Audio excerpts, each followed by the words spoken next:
बहुत मुझे मैसेजेस आ रहे हैं और सब कह रहे हैं कि आपसे मैं पूछूं कि ये जो एक हंगामा पाकिस्तान की तरफ से किया जा रहा है और कहा यह जा रहा है कि अफगानिस्तान को लेटर लिखा है मसूद अजहर के लिए, उसको आप किस तरह देखते हैं? क्योंकि एक तरफ ये भी बात की जा रही है कि पाकिस्तान शायद ये इंप्रेशन देना चाह रहा है कि हमारे पास वो है नहीं, हमारा तो कोई लेना देना है नहीं, हम तो पहले उसको अपना हीरो भी बताते रहे, ना सिर्फ हाफिज सईद को बल्कि मसूद अजहर और इस तरह के लोगों को। और अब ये कहा जा रहा है कि वो पाकिस्तान में नहीं है, अफगानिस्तान में है और अफगानिस्तान की गवर्नमेंट को लेटर लिखा गया है कि जी उसको पकड़ के आप हमें दे दीजिए।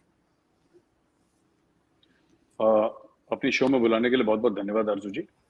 आरजू जी, मौलाना मसूद अजहर हेड है जैश ए मोहम्मद का, जिसको पाकिस्तान ने कागजों में बैन कर दिया, लेकिन जैश ए मोहम्मद वही ऑर्गेनाइजेशन है जिसने पुलवामा में सुसाइड बॉम्बिंग्स करवाई थी और हमारे 40 भाई सीआरपीएफ की वीर गति को प्राप्त हुए थे। वो जैश ए मोहम्मद का एक्शन था। पाकिस्तान का ये कहना कि हमने चिट्ठी लिखी है तालिबान को कि आप मसूद अजहर को हमें दे दीजिए, ये इसके पीछे अगर आपकी इजाजत हो तो मैं थोड़ा सा समझाऊं इसका बैकग्राउंड। Ji please. बहुत साल पहले एक एयर इंडिया की फ्लाइट हाईजैक हुई थी, IC-814 को अफगानिस्तान ले जाया गया था और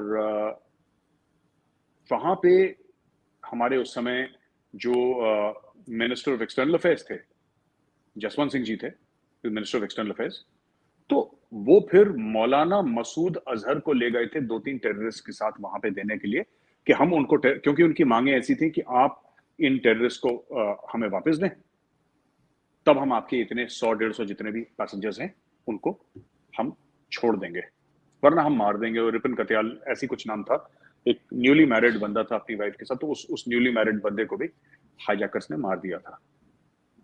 तो ये तो कहानी है मौलाना मसूद अजहर की।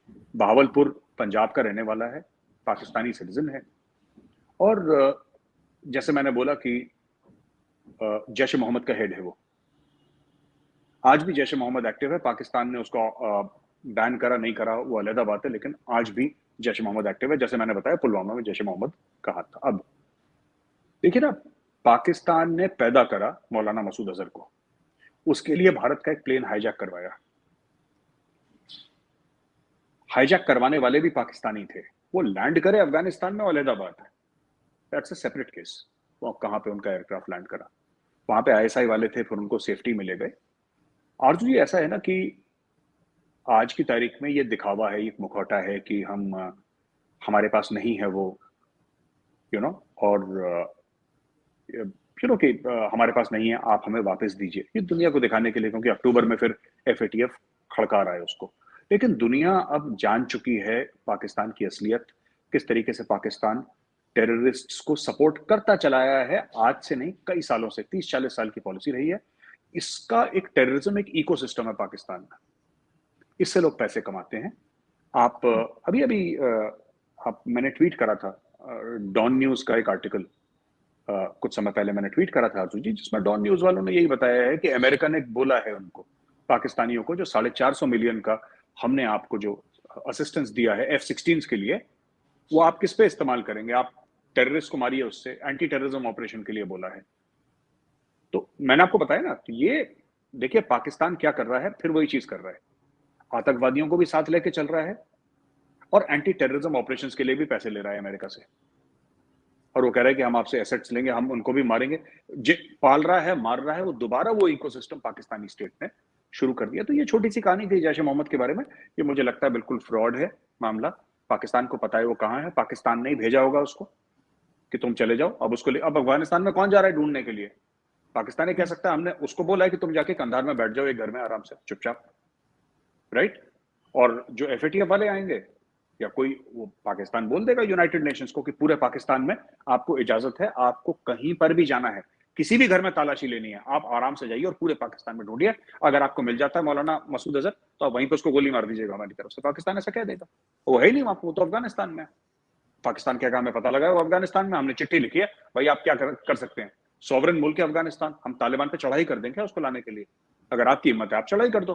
तो they have buttered both sides of the bread. ये टोस्ट को वैसे खाएं वैसे खाएं, उन्होंने दोनों तरफ मक्खन लगा रखा है और यही चल रहा है वहां पे। सांसद मेजर साहब, आपको अगर याद हो तो परवेज मुशर्रफ, जनरल परवेज मुशर्रफ ने भी एक टाइम पे ये कहा था कि मसूद अजहर और साथ साथ हाफिज सईद ये सब जो है हमारे हीरो हैं। उन्होंने ये अल्फाज इस्तेमाल किए थे। तो आपके ख्याल से अब इस वक्त क्या अमेरिका को या किसी को समझ नहीं आ रही कि जिनको हम हीरो मानते हैं, पाकिस्तान के लोग भी बहुत से ऐसे हैं पब्लिक में से भी जो हीरो मानते हैं इनको, उनको ये दे देंगे बढ़िया सा डिक्लेयर किया हुआ है जिसको हमने कभी माना ही नहीं, रिजेक्ट कर दिया था, बल्कि चाइना ने तो बड़ा साथ दिया था इस सब चीजों में पाकिस्तान का। आरजू ऐसा है, अमेरिका को नहीं चाहिए। अमेरिका को मौलाना मसूद अजहर का अमेरिका क्या करेगी? अमेरिका को थोड़ा ना चाहिए मौलाना मसूद अजहर, वो तो इंडिया को चाहिए। अमेरिका को ये पता है कि देखिए, बात यह है कि अगर वो इंडिया को कर सकते हैं, अगर वो इंडिया को हैंड ओवर कर देते हैं, ठीक है, इंडिया को आपने हाफिज सईद, दाऊद इब्राहिम, मौलाना मसूद अजहर हैंड ओवर कर दिया, आरजू जी 2 घंटे के अंदर ये लोग गाना गाना शुरू कर देंगे, तीनों के तीनों, और बता देंगे पूरा चिट्ठा पर्चा कि हाँ हम उस आर्मी चीफ से मिले थे, वहां से इतने पैसे आए थे, ये हमारा पासवर्ड है, यहाँ पे देखो पूरी डिटेल्स। तो पाकिस्तानी डीप स्टेट पूरा एक्सपोज हो जाएगा। तो पाकिस्तान कभी हैंड ओवर नहीं करेगा। अमेरिका इनको इसलिए नहीं लेना चाहता क्योंकि इन्होंने अमेरिका को कभी टारगेट नहीं करा। ना दाऊद ने अमेरिका को टारगेट कराया, उसने भी इंडिया को टारगेट करा था, खासतौर से 1993 बॉम्ब ब्लास्ट जो सबसे बड़ा टारगेट था। लश्कर तैयबा, हाफिज सईद वाला, जैश मोहम्मद, मौलाना मसूद अजहर, ये जो 3-4 लोग हैं, मैं अभी हिजबुल मुजाहिदीन वाले जो हैं सैयद सलाउद्दीन, मैं उनका नाम नहीं लेना चाह रहा और मैं और बाकियों की बात नहीं कर रहा, हैं कई सारे, मैं 3 चीफ लोगों की बात कर रहा हूं जो मुख्यतर लोग हैं वहां पे। तो अब जो ये अमेरिका क्या करेगा इनको लेके? जब तक अमेरिका को पता है कि ये पाकिस्तान में है और पाकिस्तान को ये पता है कि अमेरिका को पता है कि पाकिस्तान में है या पाकिस्तान के कंट्रोल में अफगानिस्तान में, तो अमेरिका गर्दन पकड़ सकता है ना पाकिस्तान की।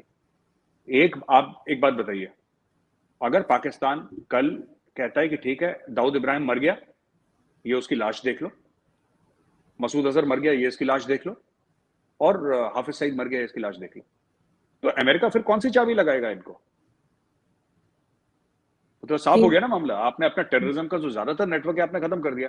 अमेरिका को तो चाबी लगा। अमेरिका ने 450 मिलियन, मुझे काफी इंडियंस ने बोला कि नहीं अमेरिका ने इसलिए दिया है क्योंकि इंडिया के खिलाफ यूज नहीं करेगा। आपकी भी पिछली शो में आपने ये बात बोली थी कि इंडिया के लिए है ही नहीं है, इंडिया के लिए है ही नहीं है।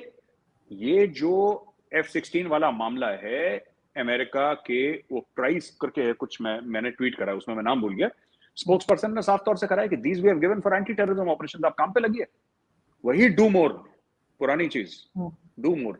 आपको चाहिए, अगर आपको नहीं चाहिए तो ठीक है, हम इसको विड्रॉ कर लेते हैं। विड्रॉ करेंगे तो आपका half of your air fleet will come down, आपका खत्म हो जाएगी एयरफोर्स, उड़ ही नहीं सकती। 40 साल पुरानी टेक्नोलॉजी है आपकी, without maintenance it can not fly. आपको लगता है अगर ये मसूद अजहर की लाश दिखा दें जी हमने इसको मार दिया, या हाफिज सईद को दिखा दें, या किसी इवन जवारी को भी अगर दिखाया है, तो जो उनकी एक्टिविटीज थी या जो इनकी एक्टिविटीज हैं टेररिज्म को लेकर, जिस तरह की ये हरकतें करते रहे, क्या वो रुक जाएंगी? सिर्फ इनके हेड्स को अगर मार दिया जाए, ये तो बहुत तादाद में इन्होंने तब टीम बना ली होगी ना अपनी। देखिए बात ये होती है कि फिगर से लोग जाने जाते हैं। जैसे लश्कर तैयबा में हम जानते हैं हाफिज सईद, अब किसी भी हिंदुस्तानी से पूछ लीजिए, सबको हाफिज सईद का नाम पता है। हाफिज सईद का नंबर 2 कौन है किसी को नहीं पता। हो सकता है मुझे पता हो, आपको पता हो, क्योंकि हम लोग पढ़ते हैं इसके बारे में, लेकिन लोगों को नहीं पता है। People identify a terror outfit by its head. Al Qaeda Osama bin Laden, Ayman al Zawahiri, ठीक है, ये एक मतलब हमारे दिमाग में ऐसी बात होती है, तो उससे बहुत फर्क पड़ता है, क्योंकि ये पर्सनैलिटी रन आउटफिट्स होती हैं ज्यादातर टेरर आउटफिट्स। और टेरर आउटफिट्स में ये भी देखा, अब देखिए अलकायदा में जब से ओसामा बिन लादेन को मारा, अलकायदा बिल्कुल हाफ से भी हाफ हो गई, उसकी इफेक्टिवनेस कम हो गई, ठीक है ना। इस्लामिक स्टेट को देख लीजिए, इस्लामिक स्टेट्स के 3-4 ऊपर वालों को खत्म करा, वो खत्म हो गई। तहरीक तालिबान पाकिस्तान नहीं खत्म हुई, उनके 3-4 लोगों को ड्रोन स्ट्राइक में उड़ा दिया था ऊपर वाले, जो ये इनके जो कबीले वाले हैं, जो टॉप इनके बॉसेस थे, उनको अमेरिका ने ड्रोन स्ट्राइक से उड़ा दिया। तहरीक तालिबान पाकिस्तान क्यों नहीं गए? क्योंकि तहरीक तालिबान पाकिस्तान अपने घर में ऑपरेट कर रही है। Tehreek Taliban Pakistan is operating inside Pakistan, जो कि उसका घर है, वो पाकिस्तानी तो है, वो सब पश्तून है, देवबंदी है वो लोग, वो वहां पे ऑपरेट कर रहे हैं। अलकायदा चाहती है कहीं और ऑपरेट करे, मल्टीनेशनल ऑपरेशंस आप नहीं कर सकते ऐसे। इस्लामिक स्टेट चाहती है मल्टीनेशनल ऑपरेशंस करे, आप नहीं कर सकते ऐसे। जो अफगान तालिबान है वो क्यों स्ट्रांग है? अफगान तालिबान कहती है कि हमें अफगानिस्तान से बाहर कोई मतलब नहीं है, अमेरिका जो करे हमें कोई लेना देना नहीं। तालिबान ने कभी किसी को बाहर जाके अटैक नहीं करा, उनके सारे अटैक या तो पाकिस्तान में होते हैं, अफगानिस्तान में होते हैं, इसके अलावा उन्होंने तीसरे मुल्क पे कभी अटैक ही नहीं करा। They are not interested.